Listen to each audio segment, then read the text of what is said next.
ராமன் கதை கேளுங்கள், ராமன் கதை கேளுங்கள், ஸ்ரீ ரகுராமன் கதை கேளுங்கள், ராமன் கதை கேளுங்கள்.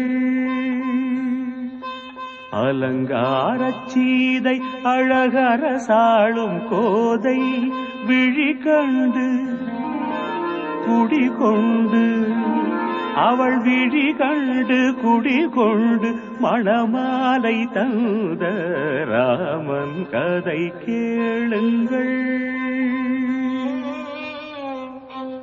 சீதையின் சுயம்பரம் நிச்சயிக்கப்பட்ட நாளிலே ஜனகனின் மண்டபத்தில் மாலை ஏந்து வந்த ஜானகியை வெண்ணிலா மண்ணிலா வந்ததென்று மன்னவர் எல்லாம் பார்க்க ஸ்ரீராமச்சந்திரமூர்த்தி கண்ணெடுத்து பார்க்க மாட்டாரோ என்று கவலை கொண்டார்களாம் சீதாதேவியின் செல்லத் தோழிகள்.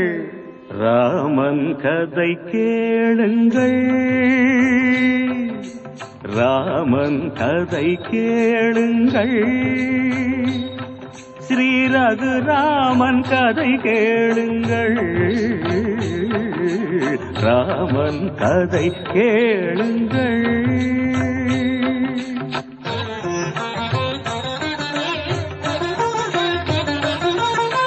புலிகளின் பலம் கொண்ட புருஷர்கள் வந்திருந்தார், சானிதமபமகரிச யானையின் பலம் கொண்ட வேந்தர்கள் அங்கிருந்தார்.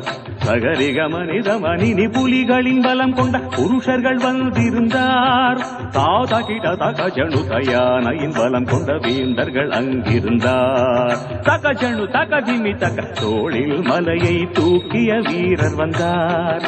வீரமபமகரிக இடிகளை கையில் பிடிப்பவர் பலர் இருந்தார்.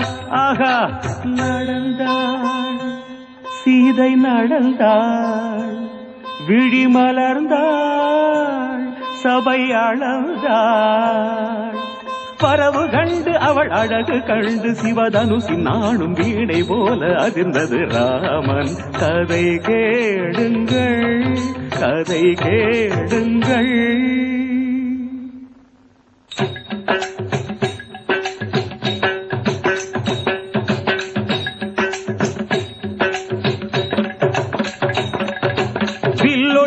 அங்கு வந்த வேந்தர் தம் பல்லது உடைபட விழுந்தார். சிலர் எழுந்தார், தொடை தட்டி எழுந்தவர்கள் முட்டி தெரித்து விட சட்டென்று பூமியில் விழுந்தார். வில்லொடிக்க அங்கு வந்த வேந்தர் தம் பல்லது உடைபட விழுந்தார். சிலர் எழுந்தார், தொடை தட்டி எழுந்தவர்கள் முட்டி தெரித்து விட சட்டென்று பூமியில் விழுந்தார். சட்டென்று பூமியில் விழுந்தார். காலும் நோக இரு கையும் நோக தம் தோளது நோகவே அழுதார். சிலர் இடுப்பை பிடித்தபடி சுளுக்கு எடுத்தபடி ஆசனம் தேடி அமர்ந்தார். ஆகா, வீரம் இல்லையா, வில்லொடிக்க ஆண்கள் யாரும் இல்லையா? ஆகா, வீரம் இல்லையா, வில்லொடிக்க ஆண்கள் யாரும் இல்லையா? ஆகா, வீரம் இல்லையா, வில்லொடிக்க ஆண்கள் யாரும்